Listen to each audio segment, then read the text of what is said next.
In this simple tutorial video, I'm going to show you how you can use two WhatsApps in one phone. Therefore, without wasting any of your time, let's jump to the video. First of all, you need to open your Play Store, and from the Play Store, you need to download this application called Dual Apps.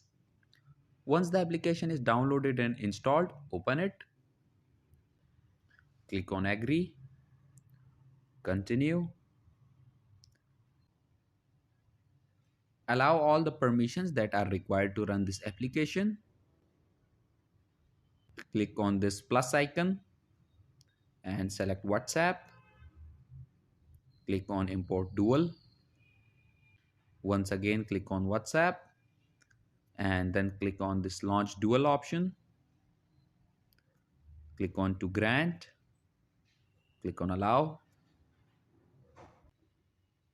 select your language and click on Next.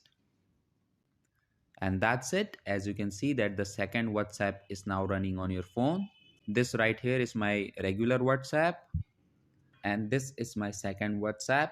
All you have to do is to click on Agree and Continue and register on this WhatsApp, and you will be able to use two WhatsApp in one phone. So that was it for this video, and I'll see you guys in the next one.